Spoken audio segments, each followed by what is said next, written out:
Halo semuanya, balik lagi di channel Nasura dengan Rian di sini di Dunia Nasura.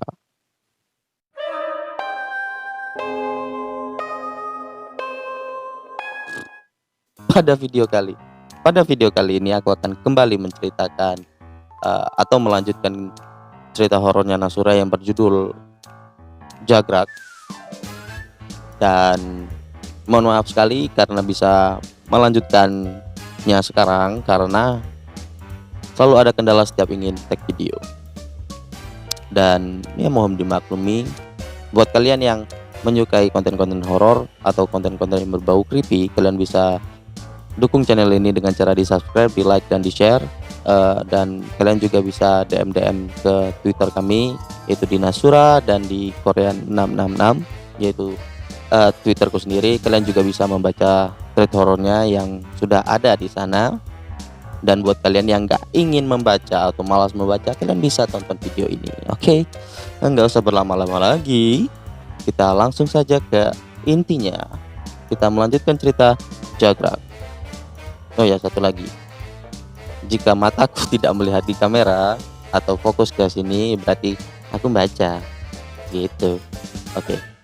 Jagrak, selamat menikmati.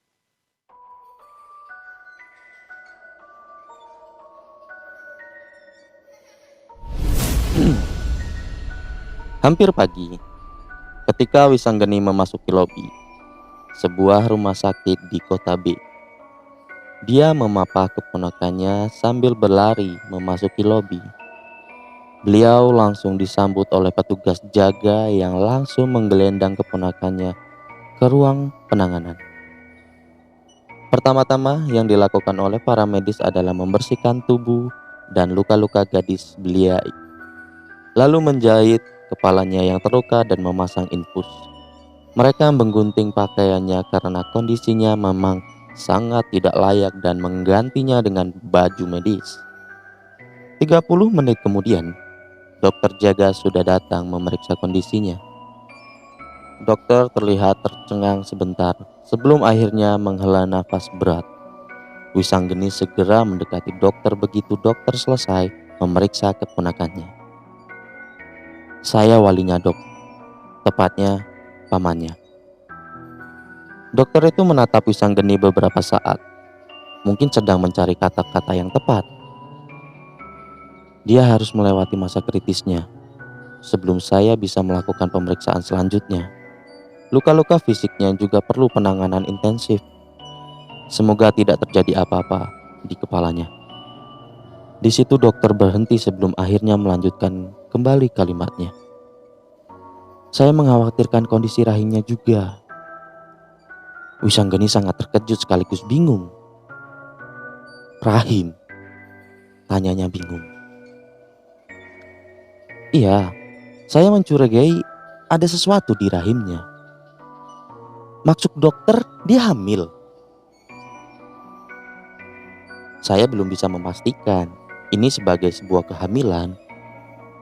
Tetapi mencurigai ada sesuatu yang sedang tumbuh di dalam rahimnya. Wisanggeni semakin bingung. Saya akan mengusahakan yang terbaik. Setelah masa kritisnya berlalu, kita akan melakukan pemeriksaan selanjutnya.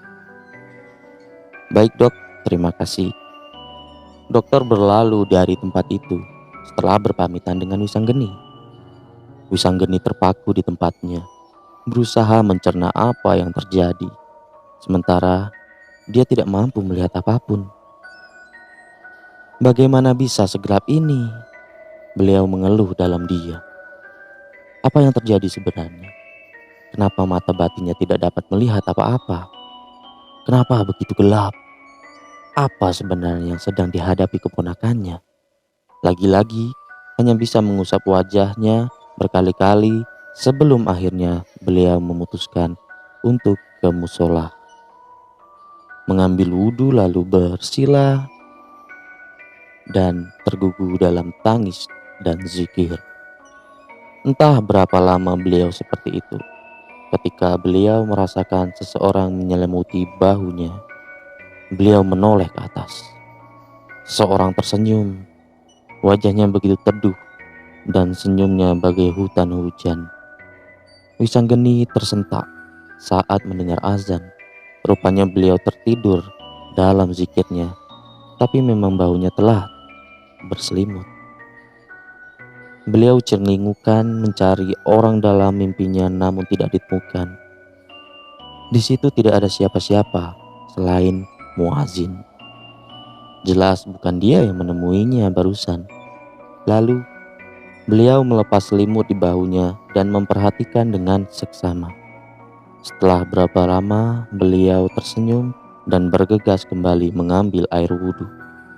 Setelah berjamaah sholat subuh, beliau menghubungi rumah. Setelahnya, beliau berlari ke ruangan tempat keponakannya dirawat. Beliau menggenggam erat telapak tangan keponakannya. "Neng cantik, paman janji akan membawamu pulang apapun resikonya." Sorot matanya penuh luka. Yang diajak bicara terbujur kaku, namun tiba-tiba menangis. Air matanya terus mengalir menganak sungai. Hati Wisanggeni semakin teriris. Meski beliau tidak mampu melihat, namun Wisanggeni yakin bahwa sesuatu yang buruk sedang terjadi pada ponakannya. Wisanggeni merasakan aura yang begitu gelap, pengap.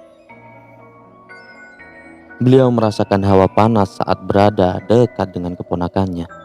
Beliau juga merasa ada banyak sekali yang sedang mengincar keponakannya. Namun, sayangnya semua menjadi gelap saat beliau berusaha menembusnya. Seperti ada tembok yang sangat tebal dan gelap yang menghalangi pandangannya. Pelan-pelan beliau terus menyeka air mata keponakannya. Namun, air mata itu terus mengalir. Beliau merasakan keponakannya sedang menjalani siksaan yang tiada tara. "Neng cantik, percayalah, pamanmu ini tidak akan membiarkanmu lebih lama mengalami ini." Nama Neng Cantik sendiri adalah pemberian dari salah satu staf di perusahaannya. Seorang pesuruh di kantor tempat keponakannya magang.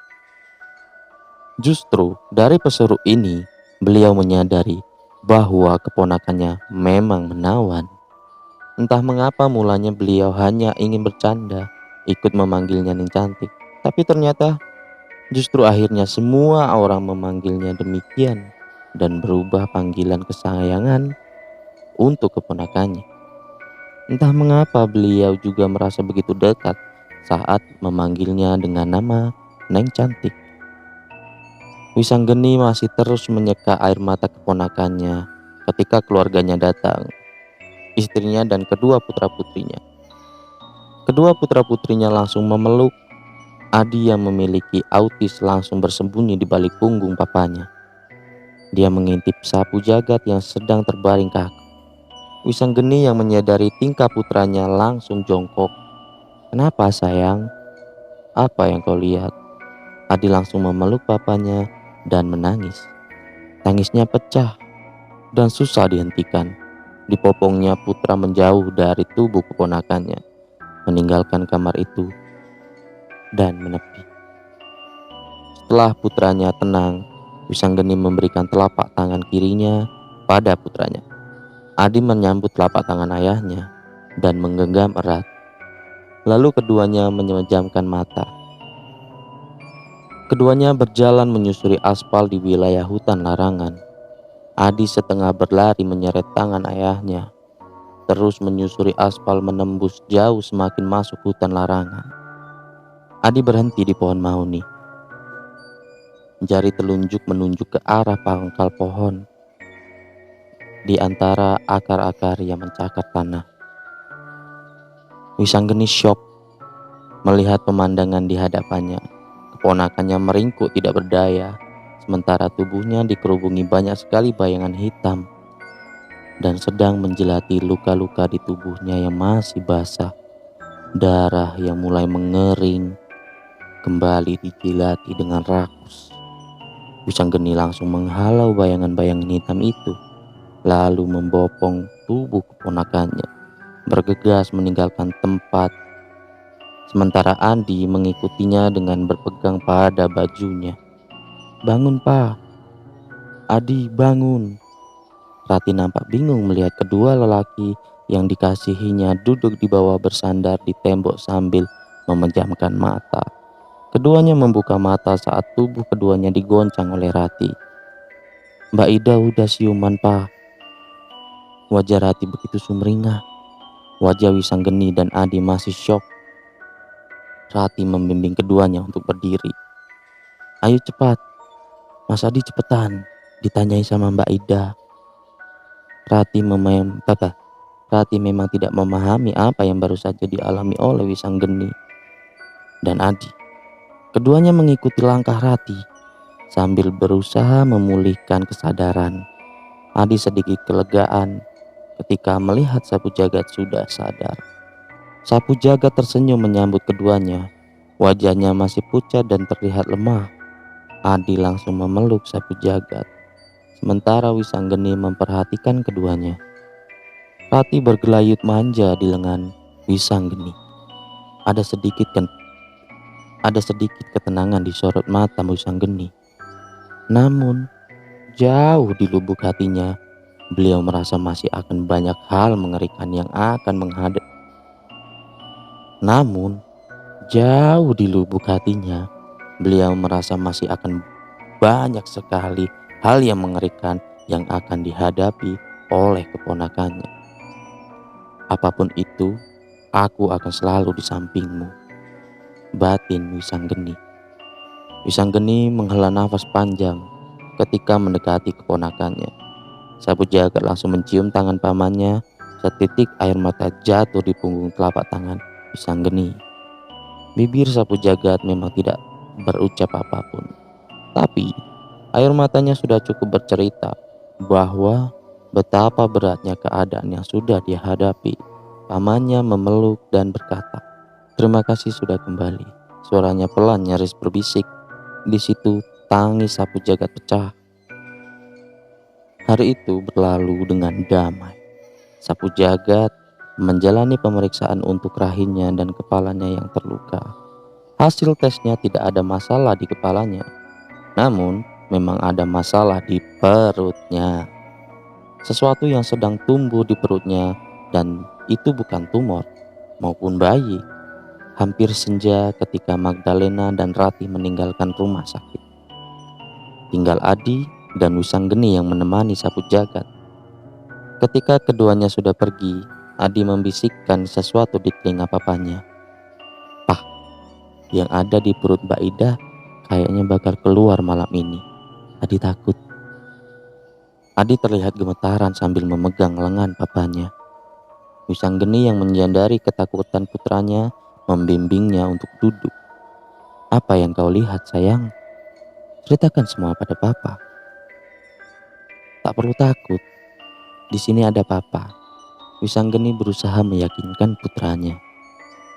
Adi masih terlihat ragu-ragu, namun sesaat kemudian ia mengulurkan tangan kirinya. Wisanggeni menyambutnya dan menggenggam tangan putranya dengan erat. Detik selanjutnya, keduanya sudah memejamkan mata. Dan semuanya menjadi gelap. Lewat tengah malam, keduanya terjaga karena teriakan Sapu Jagat. Sapu Jagat berteriak sekuat-kuatnya.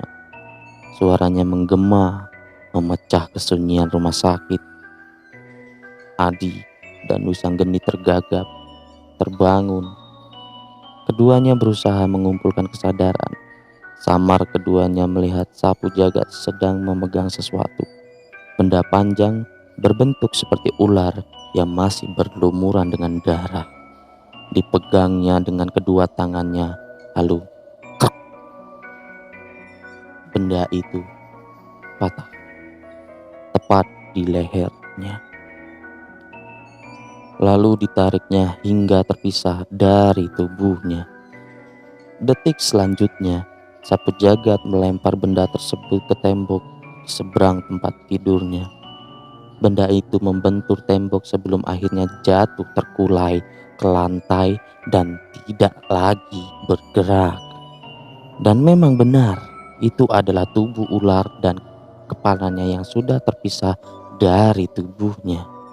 Setelah melempar benda tersebut, sapu jagat langsung terkulai, tubuhnya lunglai dan tidak bergerak lagi. Wisanggeni dan Adi yang menyaksikan itu semua terpaku di tempatnya dengan wajah yang syok. Tubuh keduanya gemetaran. Mereka saling berpegangan tangan makin kuat karena memang saat keduanya terbangun memang masih saling berpegangan tangan. Suster jaga yang datang ke ruangan sapu jagat karena mendengar teriakannya langsung pingsan begitu sampai di depan pintu. Karena dia sampai tepat pada saat sapu jagat melempar benda yang dipegangnya. Wisanggeni tersadar dari terpukaunya saat melihat keponakannya terkulai. Wisanggeni langsung menghambur mendekati keponakannya. Adi terseret ikut mendekat karena memang keduanya masih berpegangan erat. Tubuh keponakannya bersimbah darah. Darah sudah di mana-mana. Hampir seluruh baju yang dikenakannya telah basah oleh darah. Merembes ke tempat tidurnya, tentu saja kedua tangannya pun juga. Karena tangan itu tadi yang memotong ular dan memisahkan dengan kepalanya, lantas melemparkannya. Darah itu berasal dari rahimnya. Jadi ini yang dikatakan tadi. Wisanggeni terhuyung dan hampir jatuh. Beliau bersandar ke tembok. Jadi ini yang dimaksud oleh Adi, bahwa sesuatu yang ada di perutnya Ida akan keluar. Wisanggeni memegangi kepalanya sambil menutup matanya. Yang tadinya semuanya gelap, sekarang terlihat semuanya terpapar begitu jelas. Dan sekarang beliau mengerti siapa yang telah menutup pandangannya. Beliau juga paham siapa yang telah menutup dan membuat dirinya dan Adi pingsan sore tadi. Ini semua adalah perbuatan sapu jagat. Papa, sadar Pa. Adi setengah berteriak. Kita harus menolong Mbak Ida sebelum Mbak Ida kehabisan darah. Adi menggoncang-goncang tubuh papanya. Wisanggeni berusaha mengumpulkan kesadarannya, menekan amarahnya, marah terhadap keputusan sapu jagat. Adi benar, pendarahannya harus segera dihentikan atau nyawanya tidak akan tertolong. Entah kekuatan dari mana Wisanggeni langsung berdiri dan berlari meninggalkan tempat itu. Tidak dihiraukannya suster yang pingsan, dilewatinya saja. Yang dilakukan adalah mencari dokter ataupun siapa saja yang bisa menolong keponakannya. Wisanggeni kembali bersama dokter jaga dan tim medis yang lain. Mereka terpaku di depan pintu. Namun segera tersentak oleh teriakan Wisanggeni. Sementara Adi memegang erat tangan sapu jagat dan terus mengucapkan kalimat yang sama. Mbak Ida harus ditolong. Mbak Ida harus ditolong. Begitulah dia mengucapkan kalimat yang sama hingga ketika papanya meraih tangannya dan menggenggamnya erat-erat. Lantas membopong bocah itu dan dibawanya berlari meninggalkan ruangan tersebut sambil terus ditenangkan. Tentu sayang, jangan khawatir. Kita sedang menolongnya. Wisanggeni berlari ke ruangan bank darah untuk mengambil darah yang diperlukan keponakannya sambil terus menenangkan Adi. Sementara dokter dan para medis sibuk melakukan tindakan untuk menolong sapu jagat. Pertama, oksigen yang dipasang, lalu infus karena infusnya juga telah terlepas dengan paksa. Dokter juga menjahit jalan bayi karena terus terjadi pendarahan dari rahim. Wisanggeni kembali sambil membawa darah yang diperlukan dan langsung disambut oleh salah satu perawat di sana. Darah itu langsung dipasangkan ke tubuh sapu jagat melewati selang yang sudah disiapkan. Dokter terlihat bernafas lega ketika darah itu sudah terpasang. Sebelum meninggalkan ruangan, dokter tersebut sempat menyapukan pandangan. Ada kengerian di bola matanya. Bagaimana hal ini bisa terjadi? Aku benar-benar tidak mengerti, batinnya. Matanya masih tertuju pada tembok yang ada bercak darah, bergambar kepala dan tubuh ular. Rupanya ular yang dilempar sapu jagat ke tembok telah membentuk lukisan dari darah yang sangat mengerikan. Siapapun yang melihatnya pasti bergedik ngeri. Setelahnya, pandangan tertuju pada tubuh dan kepala ular yang tergolek lemas di bawah. Dokter itu menghela nafas sebelum akhirnya meninggalkan ruangan sapu jagat dan menemui Wisanggeni. Suster yang tadi terkapar di pintu masuk sudah tidak ada di sana. Salah satu temannya sudah membawanya dan menolongnya. Wisanggeni tersenyum tipis sambil mengucapkan salam ketika dokter yang menolong sapu jagat telah berada di hadapannya. Dokter menjawab salam Wisanggeni dengan santun. Bagaimana bisa seperti ini? Apa yang sebenarnya terjadi? Tanya dokter penuh selidik. Wisanggeni bingung, tidak tahu harus menjawab apa. Beliau nampak bingung. Saya tidak terlalu mengerti apa yang sebenarnya terjadi, dok. Karena saya tertidur. Saat saya bangun, di tangannya sudah ada ular yang kemudian dipotong dengan tangannya sendiri, lantas melemparkannya. Wisanggeni terdiam sejenak sebelum akhirnya melanjutkan kalimatnya. Setelah dia melempar ular itu, dia langsung terkulai pingsan. Saya memang terpaku syok saat itu. Hanya saat dia terkulai, saya mendapatkan kesadaran. Saya kembali dan mencari bantuan. Baiklah, saya akan taruh seseorang untuk berjaga di ruangannya. Bapak silakan istirahat. Baik dok, terima kasih. Dokter berlalu dari tempat itu. Wisanggeni juga membawa putranya yang tertidur di pundaknya menuju ruangan sapu jagat. Sementara masih ada suster yang bertugas membersihkan sisa-sisa kekacauan. Tepat Wisanggeni saat berada di depan pintu, suster itu nampak terpaku dan bergidik ngeri karena harus mengambil tubuh dan kepala ular tersebut untuk dibersihkan. Biar saya saja, suster. Suster itu terlihat terkejut karena memang tidak menyadari kehadiran Wisanggeni. Akhirnya dia mundur dan mengangguk pasti. Wisanggeni menidurkan Adi di sofa. Setelah itu dia menggantikan tugas suster. Dengan menggunakan sarung tangan, beliau memungut tubuh dan kepala ular itu. Bismillah, bisiknya. Lalu dimasukkannya ke dalam tas kresek hitam. Saya nitip anak saya sebentar, sus. Baik pak. Dibawanya kresek itu keluar dari rumah sakit menuju tempat parkir mobil.